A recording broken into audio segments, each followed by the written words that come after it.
Podcast. I appreciate we're a bit late. We didn't know if we could go ahead tonight, but my deadly duo partner is put out in the bag and he's going to join me. How are you, buddy?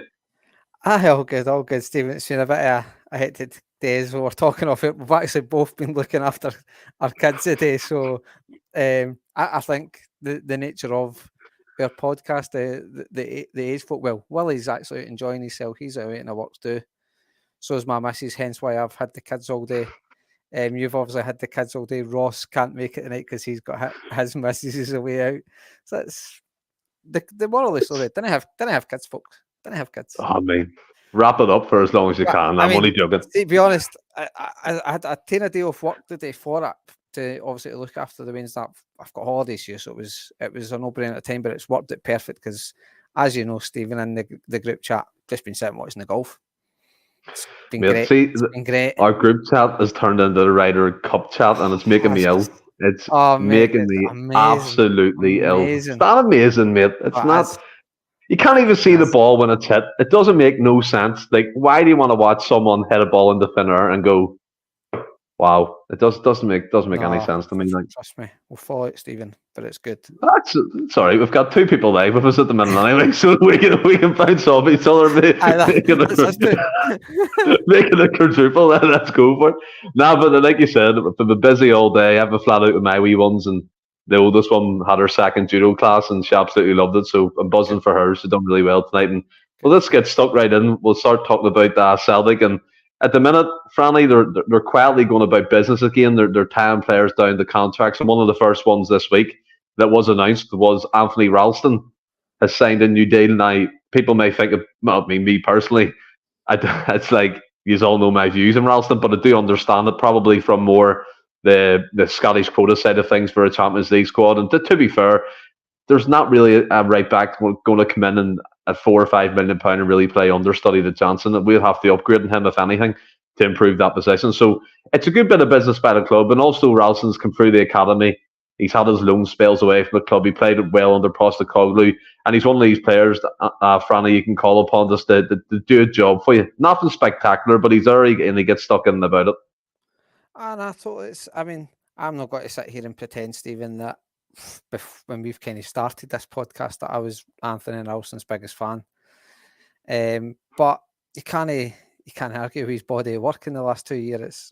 Appreciate obviously last season a bit of injuries and the form of Alistair Johnson, he didn't feature as much as the first season. But like you say, I think there's an element of fitting the quota when it comes to the European aspect being made in that decision, because obviously in ideal world you want 2 players for every position, and there's no massive drop off.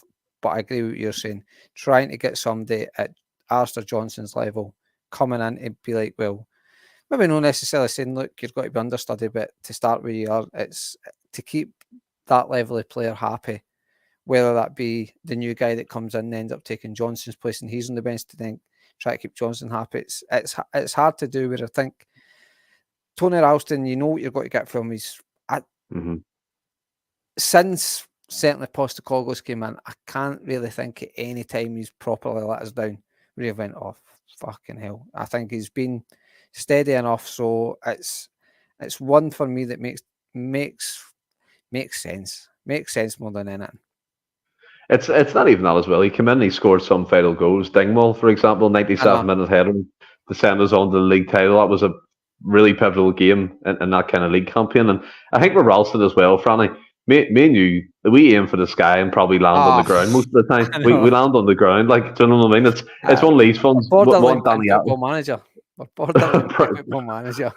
Prime Danny Alves and Prime Cafu fighting it out for right back. That's what we want. I mean, that's where our heads are at. But it's one of these things. You mentioned, now, going a wee bit on the tangent here, as we always do. Now, you mentioned getting the profile of Johnson in to compete with Johnson, and if Johnson falls onto that, he would be unhappy. Do I think it's fair to say that maybe we need the same profile of player at the left back position of an Alistair Johnson? Because, yeah, you look at Greg Taylor, right, and it's fair enough. I would probably class him as the Ralston left back, if you get me. He shouldn't be first choice, but Bernabei. Actually, the first time I see Bernabei today was he was collecting his wee game from EA FC, the new one. He was all buzzing about it, but that's the only contribution he's made this season. and I thought he'd be first choice by Christmas. Ross is going to laugh at me. But look, I made that prediction off the back of a pre-season that he played well in. I look at Greg Taylor; he's dipped a lot. He hasn't really. I mean, the last couple of performances for him, he's more inverted. He's been in the game more. I'll give him that, but still, I think he gets overran in the European game. Their right winger tortured him, just tortured him all the time. He was 5 yards off the man at points in the game. He wasn't closing people down quick enough. And do you think a profile like Johnson does, a bustler, someone who loves to tackle, and someone with a bit of technique as well on the left hand side would be ideal?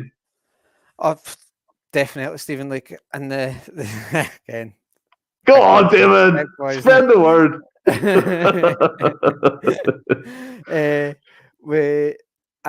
We were very vocal, Stephen. We wanted left back. I still want a left back. Obviously, we can't get one right now. But I think it's certainly a position in January or the summer we will strengthen again. But you can't ignore what Greg Taylor, again, similar to Ralston, you can't ignore Greg Taylor's body of work in the last sort of 2 years and even the last couple of games. It's no great secret he has been poor the start of the season, and I think he was predominantly playing that natural sort of full-back role, getting up and down the line, which I don't really think suits him. But that inverted one, now maybe Rodgers has thought, I've tried putting you in the system that I want you to play in. Whether Rodgers tried to get a left back in the summer, we'll never know. Maybe Rodgers maybe, and that's I was guilty as well. Just going off on a tangent. I think Greg Taylor suffers the fact that he's replaced Kieran Tierney. A lot of folk will go, we replaced fucking Kieran Tierney with Kilmarnock's Greg Taylor, and it's like, who have we got to get? Craig, Tierney's genuine world class. Who are we going to come by at the end of the day? But, I think it's short-sighted to say who we're going to get. There was probably people better in the market than Greg Taylor, but I mean, people better in the market. But I think that it's a wee bit unfair in Greg Taylor, and I was guilty of comparing him to what we had. We had a genuine world-class player in Kieran Tierney, but now Greg Taylor is getting back to Murray's natural what we became accustomed to. So maybe Rodgers has said, look, I can't play in the way I want you to play, so the way I'm going to get the best out of you is playing that inverted fullback. So maybe Rodgers has compromised for the better of Greg Taylor and the better of the team, because like I said, Bernabei got a chance in pre-season, but again, ill discipline. I think it was too much of the bevy. Probably it was a wee bit rough and missed his alarm clock, wasn't it? So he didn't get the chances with guys like Brendan Rodgers. I know, obviously, the drink driving thing wasn't under Brendan Rodgers' tenure, but early doors, you try, especially when the fans are looking at a left back. So Bernabei must be looking at and going, well, there's noise about a new left back. I was bought for decent money. I know the new guy, the guy that bought me didn't really fancy me, it seems. He's away now. I've got a chance with a new guy with a big named coach, and then he goes and misses a game because he's forgot to set an alarm and that, and it's what are you meant to do with the guy? What are you honestly meant to do with the guy? So in an ideal world, I would get you would love like an Alistair Johnson. Personally, I would love an Alistair Johnson at left back, but to be honest, like, I don't know why, but I kind of love Bernabei. I don't think he's a wee rogue. He's a wee mischievous. He's a mischievous man who just goes up to all sorts when he's been left alone. So I mean, the wee fella's had a child. He's had a child and all, like, and he's just run about town getting smashed. And to be fair, in a way, you could argue that, I know it came out, I say he's only on $5,000. I wish I was on $5,000 a week. You are. You show me your wage packet. I wish. Then I'll hear the tax man after me. I suppose you could argue he's acting like any. What is his 21-year-old, 22-year-old? He's 21, 22. I think yeah. Like, obviously his partner is over here with the kids, so it's maybe just like, well, I'm 21. I'm earning decent money. I'm in foreign shores here. I'm not earning with my mom looking after me, and that. It's got to act a wee bit mental. Corvo, Bernabei, the Argentinian, yes. Charlie Sheen. Was it hashtag winning? He said. Was That's it a cracker. That's a cracker, Corvo. hashtag winning? Hashtag winning. Is that from that show he used to be in? What was that show he used to be in, Charlie Sheen? Oh, 2.5 Men. 2.5 Men. That's the one. Class, I man. mean, That's class. Bernabei's the size of half a man, like, so you could fit him in there, 100%. But Corvo, good to have you in the comments. And by the way, thanks people for joining us. We're up to a good wee decent amount now, and I know we're kind of We've nearly got an impromptu. Oliver Aside game. We've nearly got an Oliver Aside game now, Stephen. We went for 9 o'clock, but then we thought, fuck it, we'll come on earlier and get us sorted out because we were actually due on at 8 o'clock. But you know us. Sometimes it does. Were we Bernabei's? Were we rogues? Were we Bernabei's? But Corvo brought up the other new deal that was announced today. I think everyone's absolutely buzzing about it. Anthony originally put it in the group chat, and I think Willie thought it was a joke that Reo Hatate has signed a new 5-year contract to extend his stay until 2028, which I think for me is absolutely fantastic. And all the speculation surrounding Reo Hatate at the start of the season, I think that injury was probably a blessing that he got through and no one took that chance on him. We all know there's going to be interest throughout the years or year maybe that he's here. I don't know, but to tie him up, Franny, first of all, before we go into what he actually means for our team, I think for Celtic, for the club, and for Rodgers, I think that's a cracking bit of business. Stephen, but I'm seeing it on the flip side to how I see Ralston. I don't see Ralston leaving anytime soon, unless it starts getting less and less chances in the team, because I think Ralston kind of accepts his role. He's never living that down. No. Willie will not see this for days, man. He'll not see this for days. Where like Ralston, I think, accepts his role within the team. Where Hatate, I think all the Hatate deal done is, I would suspect that Hatate wasn't on the best of money, considering he's only been a professional for 2 years before he came here. I'm not going to try and pretend I know what kind of money he would have been on over in Japan, but I think when you see guys like Bernabei came in for 3.5 million and he's on $5,000 a week, I would have expected Bernabei on more than that. I think Hatate would have probably been on similar cash, and he's been one of our top performers ever since he came in the door. So it deserves a new deal, or it certainly deserves more money. So I think for me, the foot being like, I think it's great news that he's signed, but I think all it's really doing, as Stephen, is securing an asset. I think decent money comes in for him in January or the summer. I think he's away. I think it's one of the ones where we went, look, you're on site wages. We know we deserve a wee bit of coin for you, but your contract suggests we didn't rate you that much. So I think it's one of the ones, here's an extra 5-10 grand a week till we get that offer. I think we're all not naive enough to know that do you know what I mean, that this contract, as you said, is signed to, but like, it's kind of there to kind of make that transfer fee. Do you know what I mean? Like, instead of dwindling down the contract, give you a better chance to rake in a big fee for maybe a record fee. And look, it's business. We all know football is a business now. I think we all have to get used to that. And trying to contracts, they mean fuck all. But I get what you mean with a Ralston case. You know what I mean? Ralston's probably, this is his level. This is, I mean, to be honest, it's probably not his fucking level, but he's here, and we'll have to deal with it. But with Reo Hatate, I mean, Franny, you can see the difference already in the team, that he's been in it 2 to 3 games now, far more quicker and energetic in the midfield. I know people point to his like pressing stats and saying he doesn't offer enough defensively, but what he does do, he takes a risk. He sees a pass, he tries it, he tries to dribble, he tries to open up space and create space for other players in the team. Yeah, against Feyenoord, he had some poor decision making, but you put that down to maybe being his first full game back in a few weeks, or 4 to 5 weeks. He comes back in again, and I just think you look at Turnbull. There's a marked difference in what he offers. Turnbull's really laboured and slow. He's the 360 man. He just turns on himself, plays outside of the foot pass 9 times out of 10, and goes for a shot from outside the box. And sometimes it comes off, sometimes it doesn't. But with Reo, I think, like you said earlier, like the Johnson vibe, isn't it? It's levels. And we talked about Johnson being ahead of Ralston. I think for me, Hatate's head and shoulders, probably outside of Cal McGregor, our best midfielder. Oh, easy. For me anyway, he's our best midfielder outside Cal McGregor. I think Hatate's a top player. I think he can go far in the game. It'll just depend. Like you say, that Feyenoord game, if it was terrible, it was fucking terrible, that game. But was it because he was just coming back? And I think the nature of his play, like you say, Stephen, he does try the difficult pass a lot. It does take risks. He'll do that wee dribble, and sometimes it'll just not come off.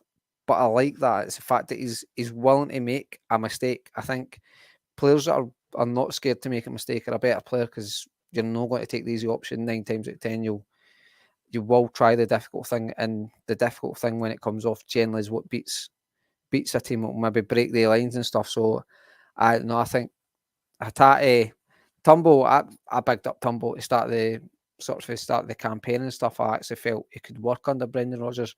Still kind of believe that, but there is a noticeable difference. I think when you go away from it, I actually think he had a decent game at Ibrox. I think to a man, everybody did that day. And in certain ways, it was maybe not Tumble. It's a team performance. It was a team performance. It was almost like how you get folks in, like when you get two different boxers, and it looked like a boring match that went to the cards and stuff, but it was for the boxing purists. What, you're on about pants? No. So I think some of, like, Tumble for me that day was kind of like he'd done his role and played his role within the team. Didn't try to be silly, didn't try and be clever, didn't try and be the main man. He done what he had to do. But Hatate, you see the different, just the speed of the play and stuff, and how quick we move things. Teams as well, like, I think teams will fear playing against Hatate more than they'll be scared against playing against Tumble. So I think he's pivotal to what we do, especially in Europe, because he has got that in him. Tumble can retain the ball well and keep it and shield it, but I think dribbling and going forward, Hatate is really good. And I have seen folk as well comparing, like, looking at his defensive stats, where it's like winning the ball back and they're no ideal. But if it's him or Tumble seem to be the two that are doing it now, it seems to be one or the other. I'm not going to sit and pretend to know Tumble stats, but I'd be surprised if they're anywhere. They're probably just as bad as Hatate's at the end of the day. Worse, he can't run. Aye, true. So, like, here's one for you, right? Now, in the comments as well, people, I think San Fran said, if Hatate and O'Reilly kick on this season, the league will be over Christmas. Corvo, being announced tomorrow, my blood pressure will be as high as Andy Dick. We're going to come on to the Motherwell game shortly. But here's one for you, right? So, Reo Hatate signed a contract till 2028. We've also got Cal McGregor, right? Our captain, Captain Cal, whatever you want to call him. Sorrow with a mask when he played with a mask on. Here's one for you. Would you rather Hatate stayed indefinitely until the end of his 2028 campaign, but the caveat was we had to get rid of McGregor? Or would you rather keep McGregor and sell Hatate in January? Oh, Jesus, man. In the comments, feel free. I just thought, to be fair, I mean, a lot of people have said about Cal McGregor's performances this season haven't been up to scratch. I think we can all agree on that. So, San Fran Celtics in early saying, yes, but yes to what, San Fran? Which one? Do you know what I mean? Keeping Hatate and getting rid of McGregor, or vice versa? What are we doing? What would you do, Franny? Oh, 2 seconds. That was in case I fell asleep. That was my alarm in case I fell asleep, putting me to bed. Fall asleep live? Fuck's sake. No, when I was putting the way to bed. Because we might be gone at 9 o'clock. Oh, I know. San Fran, yes to Hatate. So, Hatate to stay indefinitely. I think I'm keeping McGregor, mate. Big call. Give me a reason. I want a reason for this. I just think he's a better football player. But you're not taking something into consideration. Age. Take it better. I know. Nah, I'm still keeping McGregor, man. Still keeping him. Corville would get rid of his bird and keep him real for a long time. Thank God would do that, Corville, let's be honest. You would get rid of McGregor? No, I would maybe get rid of Lynn, but if staying... let's hope she doesn't watch. Let's hope she doesn't watch that. Well, no, she's a Rangers fan. There's no chance she watches. Well, there we go. That's why he's spicy and all that together. Chicken nuggets and that. But, I mean, you look at it right. Your reasoning is just because like McGregor's a better footballer, but if you weigh up the other factors, Hatate's age, still to reach his prime, seeing out to 2028. What age would Calmac be in 2028? He's 30, he's 29, 30 now, so 34, 35, wouldn't he? So you would still keep him over Reo. I think so, mate. Wow. I did not expect that from you, to be honest. I thought you would have been Reo all the way, because especially if it meant him staying until the 2028 campaign. Do you know what I mean? Definitely Calmac. I don't know. Can I don't know, Stephen. I want to. Oh, fuck knows, mate. I really don't know. Calmac with 36 will have a better hairline than me. Corvo, fuck. John Kerr, we need to sign guys around the longer contracts, 100%. Sam Fran, give me free at days, and the whole team can get the fuck. I like that too, to be fair. I mean, for me, what were you about to say there? That was just like a lot of waffle out of your mouth, but nothing. I was like, he's a good player. He is a good player. He's a really good player, Hatate. I would keep Hatate if it meant him staying until 2028 over McGregor. And look, that's only down to age thing with me. I think Hatate's to reach his potential, he's to reach his peak, where Calmac's eventually going to come out of it. And I think we're seeing, you hold that yawning, and I think we're seeing the early signs of Calmac maybe coming out of his best. And look, that's fine. He's still our captain. He's still a very important player. And I think, like John Kerr said there, we need to sign new players around these long-term guys and bed them in, experience throughout the team, and also younger players with potential. But it was just interesting to see that. I mean, Sam Fran was pretty sure, Corver was pretty sure. Franny does fan for the captain, Cal. That's fair enough. But I mean, you did play it safe. That splinter in your hole from that fence. But another player in the midfield trio that's been pulling up trees for Brendan Rodgers, and I think he was talking about him during the week, was Matt O'Reilly. And Matt O'Reilly, to be fair, had a chance to leave to go to Leeds. I think Rodgers blocked the move, and he was speaking to O'Reilly, telling him that he could make him a better player. There's also contract talks going on behind the scenes. That'll be another one. Hopefully, an addition of a new contract throughout the squad, I think it'll be vital. Looking at Matt O'Reilly, I think he's come on leaps and bounds since the start of this season. He's already matched his tally of goals the previous season. I think he's a box-to-box midfielder. I think that's the change I can see in him. He's very athletic, very dynamic across the pitch. He can put in a tackle. He's also got an eye for a goal, which is every modern-day midfield player needs that. And I think for me, we're talking about 20 to 25 million players. And look, people have their subjective opinions on this. I totally agree. But I think if he keeps that level of performance going, if he breaks into that Danish national team, I mean, to be fair, it's a tough argument for me to go against that he couldn't pull us in £20 million at least, minimum. I think if he was playing in England or any other top league in the world, but producing the form he's doing now, we're talking a 30 to 40 million pound player. And look, I'm not blowing smoke up his arse. I've criticised him when he's been shit, but I'm also going to praise him when he's been excellent. And I think for me, he's been the most consistent player this season. He's been the one who tries to create things. He's been the one dragging the team forward. In Europe as well, playing that double pivot role. He was decent with Calmac, and we also seen him play the 2 6s, mate. The 2 CDMs sitting, being tough, being strong. Somebody just said this double pivot once and went, it's a pivot, mate. Mate, seeing Football Manager. Seeing Football Manager, I'm 4-2-3-1, mate. Double pivot all day, just bang, spreading balls. It's just a new cool thing to say. It's a new cool thing to say. Nobody really knows what a double pivot is. The new cool thing for you is fucking golf hats and drivers, mate. Relax yourself. It's all cool. But I think that for me, Matt O'Reilly, and even in the comments, Palm said he's flourished. Stephen said he needs a new contract. Corvo O'Reilly's Love Island looks would get us 40 million alone. I just think for me, Rodgers has stuck to his word. He's improved him. We've seen him do it to many players the first time. Stuart Armstrong, people like that. And you can see his game has went to another level, in my opinion. I think he's been our most consistent and probably best player this season so far. And like it says, he's added goals to his game this season. I think that's maybe one of our biggest gripes, certainly for me and you last season, Stephen, was we didn't think he contributed enough goals. Assists, you can't argue it, he was the top assister in the league. So you can't take that away from him. But I think it was the positions he got in, I felt he didn't score enough. He's now started a new season and I don't know how many goals on, but it must be about 3 or 4 anyway. which is pretty decent return for his position now. But I think it's another one, again, I would like on another contract, but it would be similar to Hatate, where I think you would just be securing a better fee for him.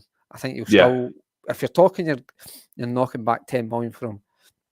If he has Leeds, wasn't it Leeds? I think it was Leeds, yeah. I mean, I know Rodgers just came out and said that one of the reasons they knocked back the money for O'Reilly was we just couldn't simply sell another first team player, which I think, reading between the lines of that as well, going next summer we've got a different argument with O'Reilly, especially if he breaks into Danish squad, gets a couple of caps. Folk will start recognising that at his age, at the 21, 22 age, that he's a full Danish international, who are a decent, pretty decent international team, well respected and stuff. So teams in England already looking at him, and then off the back of that, and then has another really, or maybe numbers wise, goals and assists, might go on to have his best season again. You hope he performs in the Champions League, because obviously that benefits Celtic, and then breaks into Danish squad out at. You just never know. I would be surprised if he stayed beyond this summer if he has a really good season. But I think the good thing, without wishing guys away, if teams are coming in with serious dough, like proper money now for their players, it means they're performing at a decent level. So I think it's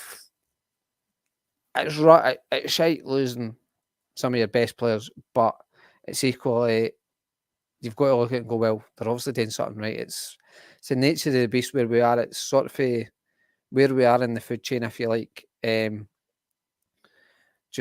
just unfortunate. We've got a bit of a ceiling that will not really go any further. And players, you want ambitious players in, so it's the nature of having ambitious players that they'll want to maybe move on and progress and see where they can go in their career and things. But I think Matt O'Reilly is what a player, and he seems a senior figure as well within the team and stuff. He's very vocal.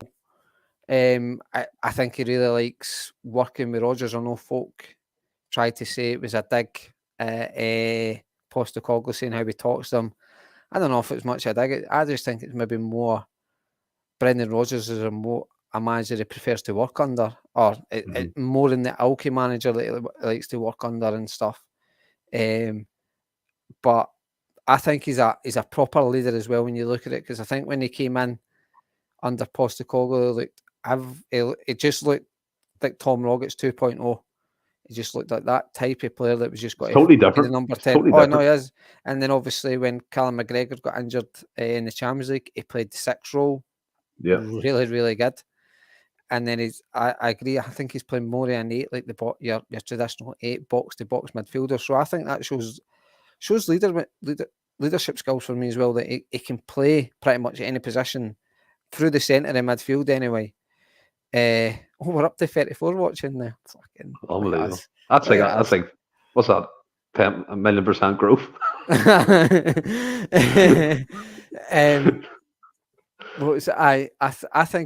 I think he's a proper leader as well. Just the way, like, he'll play any position. It doesn't seem to. I think he's thriving in this sort of box to box. I think he looks a lot comfier there. I think is he our best midfielder?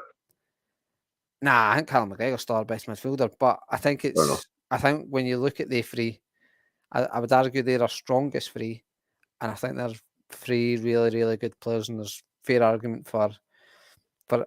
Personally, I would always argue Callum McGregor's the best one. Come back to me in 4 or 5 years and say, is Callum McGregor the best out of them? We've got a different argument, because it depends what Hatate and O'Reilly go on and do with their career and stuff. But right now, I think when you consider their career, which is obviously unfair in Hatate and O'Reilly because they're at the very start of it. But for me, McGregor's a far better player than the two of them. But they two have certainly got the ability to surpass what Callum McGregor did. Yeah, 100%. And I've kind of got to caveat that saying that McGregor's loyalty has maybe cost him a bit as well. Oh, of course it has. He had a chance to move early on Aye. in his career, and even up until I think Rodgers came in the first time, there was Mhm. Premier League clubs, and that's fair enough. You never really get them players no more, but it's fantastic that he did stay and he's took Aye. on that captaincy role at the new level and continued his success. And just come into the comments, go back up here, Jed's in. Even though Jed, if you're watching the golf, please switch off this podcast. You're not welcome. No, I'm only joking. Golf's finished, mate. Golf's finished. I wouldn't have been on it Oh, for is the it fucking over? golf. I I thought wouldn't it have, was on all no, night, it's on mate. for the, no, it's no. I wouldn't have been on it for the fucking golf was on, mate. Palm, quality over quantity, Stephen. We have a good commitment. We definitely do, Palm, and we Aye, take love that. Take that. every second of it. We only made that joke because we started at the wrong time when two people were here, and it was quite funny. It was quite funny. John Kerr, only us listening to Sans Quality Counts. Grant is in. Good evening, boys. Sanfran with a different take. If we'd taken 10 million for O'Reilly, we'd made more money on him than we did Jada. Ballsy from the board, in my opinion, 100%. Jed Thomas, currently form, already is our Aye. best midfielder. Yeah, I would say he's been definitely the most consistent performer. And I mean, for me, O'Reilly, I mean, we all seen that very early on in terms of the MK Dons. People were saying Liverpool were tracking him and all that type of stuff, and his stats were the highest and outside the top league in terms of what he was providing. He came into Celtic, as you said, people were thinking he was Tom Rosick, but he was never going to be Tom Rosick. He's totally different. He's totally different to Tom Rosick. For one, Matt O'Reilly has an engine. He's got an engine to get up and down. Big Rosick couldn't run the length of himself. But here, I'm buzzing that he might be getting a new contract, and also as well that the Celtic board actually did a good job of blocking the move from Leeds for Mhm. money, £10 million, which is a good transfer fee. We're going to recruit more than we paid for him anyway, which in their eyes is a win-win. But Roger stepped in there. Palm again. What's wrong with golf? There's nothing wrong with golf if you enjoy that. The only reason why I have a gripe with it right now, we have an Endless Celts group chat where we usually talk about Celtic, but it's turned into Ryder Cup, and I've no idea what's going on, and I feel lost in my own group chat. That's why. It's the best sporting event, like in beats the World Cup and all that. Best sporting event. There's a man that'll be enjoying himself right now. Big Stevens watching the highlights. Good to have you in, buddy. Sanfran, better than Rogic. Corvo, Rio New Deal, Ryder Cup. Better than Rogic. Usyk v Fury confirmed. It's definitely beautiful Friday. Jed Thomas almost loved the Yanks getting pumped in the Ryder Cup as much as Celtic winning. Wow. And then Danny comes in. Golf. Hold on. Sorry. Golf's not a real sport. 100%, mate. You're on my wavelength. But look, another player. It feels like we're talking about contracts and that, but again, it's what's happening at the minute. It's the rumours going around. Carter Vickers was pictured in training again. Him and Carter Vickers, him and Rodgers were seen shaking hands and smiling with each other. It looks like he's back on the grass, and we never know when he could appear back in a Celtic shirt. Hopefully, it's very soon. Just to have him back, and I think as well, you referenced it. Celtic have tied down most of the core of the team from last season. Obviously, that Jada goal, that Starfelt goal, but new contracts for Hatate, for Maeda, for Kyogo, for Cal McGregor, players of that ilk. Ralston too, you can throw into that mix. I think if we're going to conclude it with O'Reilly and Carter Vickers, I think that would be unbelievable. Oh, it'd be some bit of business as well, and like I don't know if it was just because he's injured, Carter Vickers, but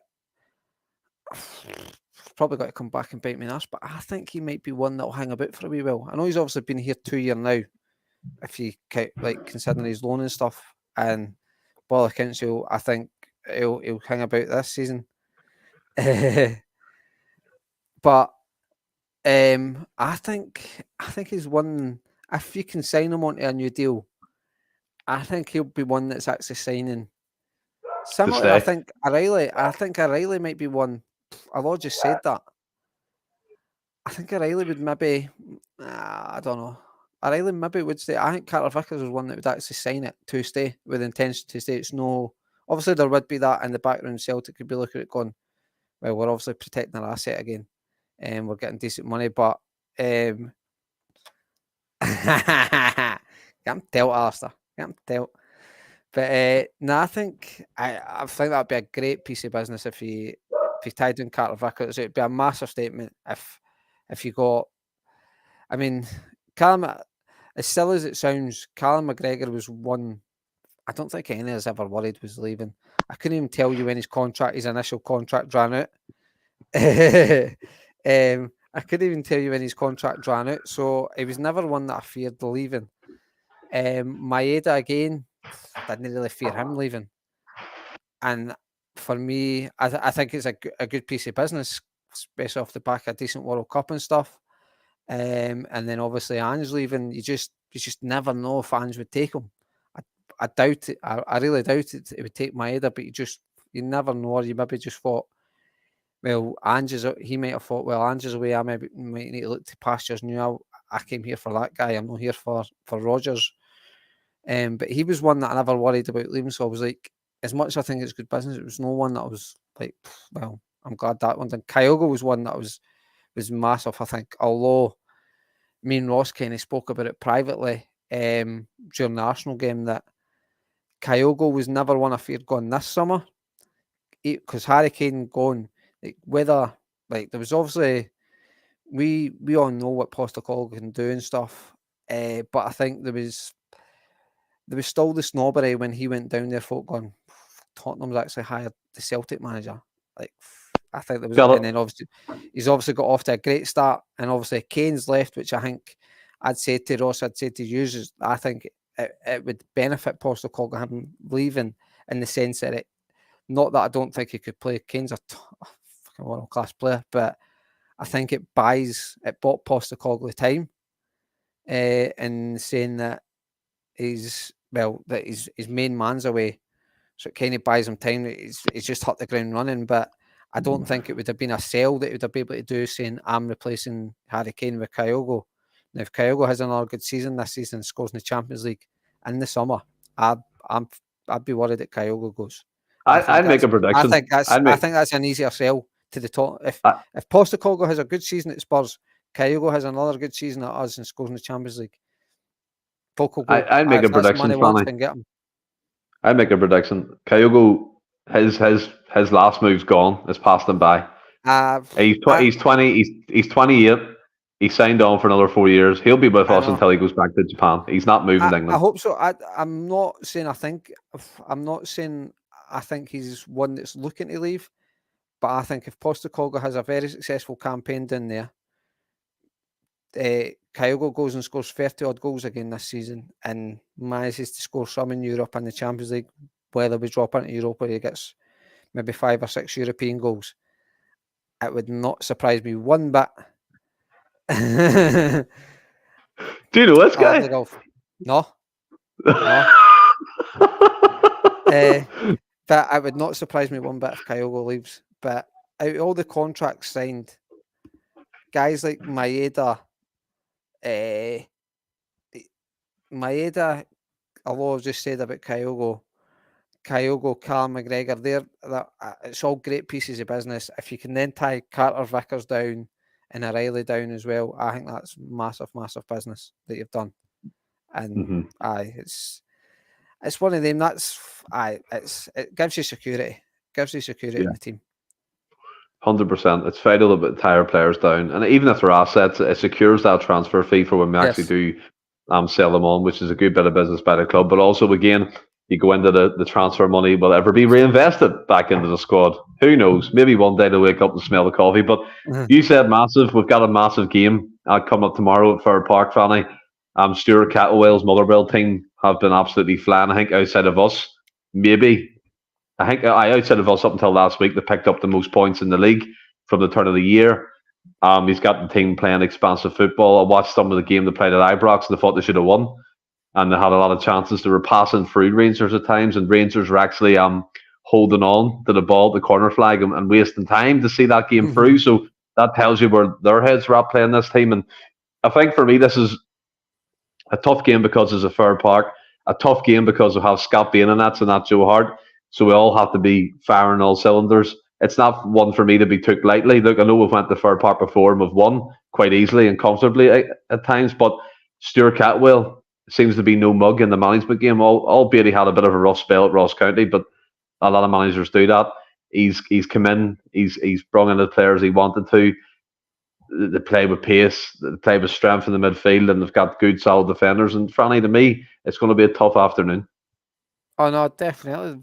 Motherwell's got off to a great start. They've carried on a lot of their form for last season, and I actually think the game the game at Ibrox was their first defeat away from home in a long time as well, which is for a team like Motherwell, you can't.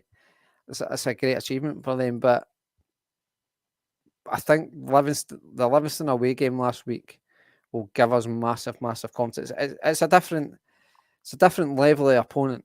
Motherwell are a lot better team, a lot better footballing team than Livingston, but I think the manner of how we won, especially going down to 10 men and stuff, I think it'll give the players a lot of confidence. Obviously, you've got that the curve. I say the curveball. It's not a curveball. The Scott Bain goals. That Scott Bain. Even your sigh says it all. It's one of them. He showed it within Scott minute. Well, Bain. he showed it last week. He just where I think it was Newble and Ely chips him. He just dilly-dallied on the ball. He's got that in him. Obviously, signed a new deal last year. Got the game after that, which I fully expected because the league was done. It was a free hit for us, really. You could just chuck him in, just reward him if you like for his new deal, and give him a next game. And he pretty much chucked 2 in the 4-2 defeat to Hibs. So that game was horrible, by the way. That game was horrible. Then you can kind of flip it and go, Brendan Rodgers was the guy that signed Scott Bain, and then tried to win it. I'm sure he signed Scott Bain, but he also signed Doors to Friesman, so there's not much hope there. Like Rodgers' history signing goalkeepers at Celtic hasn't been great, I guess. But that's the only worry for me, is because obviously you've still. I doubt Carter Vickers will play. Will they risk Nat Phillips? I don't think so. Would you change the back four? Well, I would say yes, in the sense that if Nat Phillips, obviously I've seen him in the training videos, so I'm assuming he's fit. So I'd be looking him to play against Lazio. So there is a fair argument to chuck him in with Scales. But Lagerbielke and Scales have had 5 clean sheets in the league. So there's also. I don't think Lagerbielke's been that bad. I think he's all right. I don't think he is. I think he's very. It doesn't look confident. Maybe it's just a Swedish thing because Starfelt didn't look that confident in the ball. Maybe just one of them. I think maybe just goes about his business just in that fashion. Just he looks worse. Maybe just because he looks ungainly, doesn't look confident in the ball, just looks a worse player than he actually is. But I've not got an issue if it's Lagerbielke and Scales starting for obvious reasons, but I think it's a fair argument to put Nat Phillips in with Scales, because if Nat Phillips is fit, I think that should be the 2 you go in against Lazio with. So it's maybe there's an argument there to say go and play Scales with Nat Phillips to get that relationship. I know a Watt can come in there.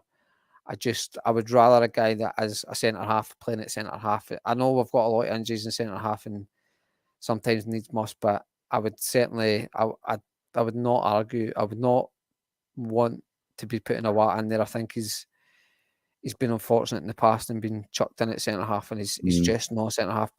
And not against Motherwell either, who, like we say, have had a good start this season. But I think if we can keep it tight for the first 10 minutes, 10, 15 minutes and get control of the game, the fact that Motherwell like to play football as well, they're obviously the home team. I think they've showed in the past that they're willing to play, they will come out and play. That could help us in the sense that the spaces will be there, although we'll need to obviously play the ball fast and get quick passing and stuff. So I don't think it'll be a stroll in the park, but I think what's he saying? Scales the way he's playing right now, I could have half a loaf of bread beside him in the fence and still have a good game. It's debatable. Scales is still that. If you actually watch some of his performances, it's amazing that we've not conceded a goal. With some of the things he still did, he just gets beat too easy at the top, man. That's his biggest weakness. But what was I going to say? I think the recent performances, even the defeat to Feyenoord, I think the way we rallied together and stuff, I think the team is clicking at the right time, and I just think, I'm not saying it's got to be easy tomorrow, but I'm I'm pretty confident we'll get the result we want to pile the pressure on Rangers, because we're surprisingly somehow playing before them. Oh, I know, and we could actually pile the pressure on. They're playing what? It's They're 3 at home to o'clock Aberdeen. tomorrow. Aberdeen. They're playing at 3 o'clock tomorrow. That could be a tough game for them, but it just depends what Aberdeen turns up. I know they've won their last 2 games. Kemar Roof's out again, man.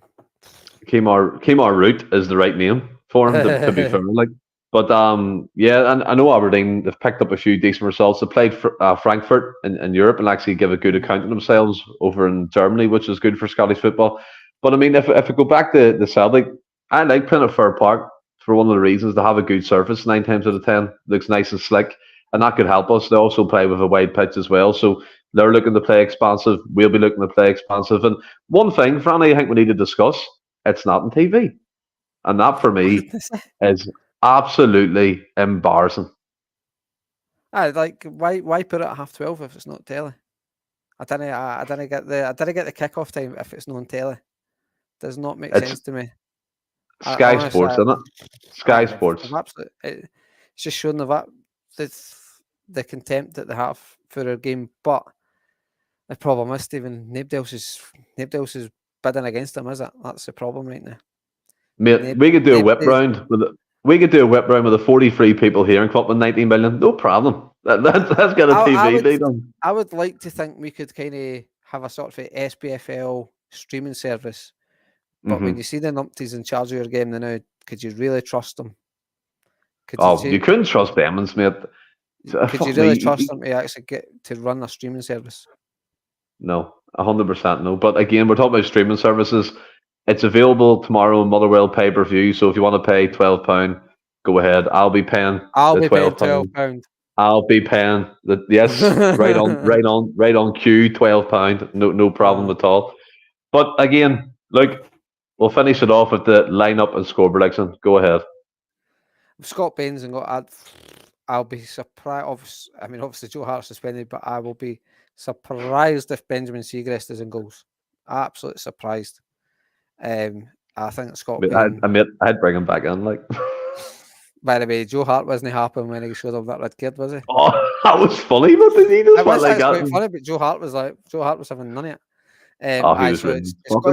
It'll be surely Scott Baines in goals.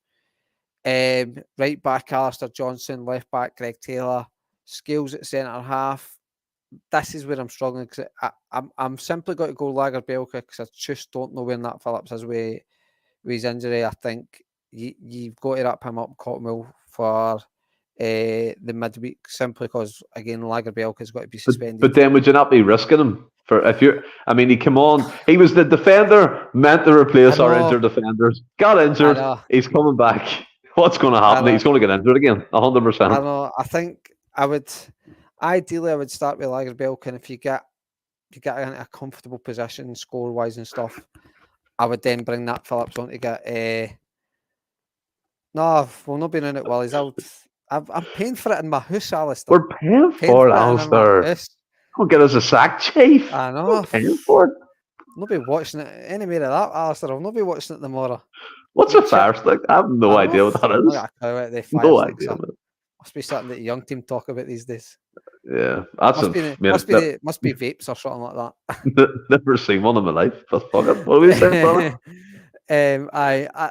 I would put. I think Lagerbielke will start, but I think there's an argument for Nat Phillips, because I think he should be the one if it plays at the weekend. Plays against Lazio, but I think it'll be Lagerbielke that does start. Midfield 3: Hatate, O'Reilly, and McGregor. Picks itself right now.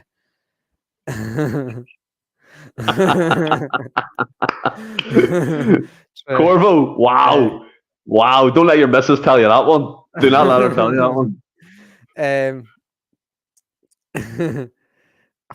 By the way, I'd probably start him in goals before Ben. But I think the midfield 3 picks itself, and especially off Hatate getting the new deal, it's kind of usually happens. He'll be in. I think. Try and get the result to bed, then you start resting boys. Up the front 3. Now this is where Maeda's in, Kyle's in. I think he'll start Forrest again. No, he's not. Wise up, man. Don't be saying that.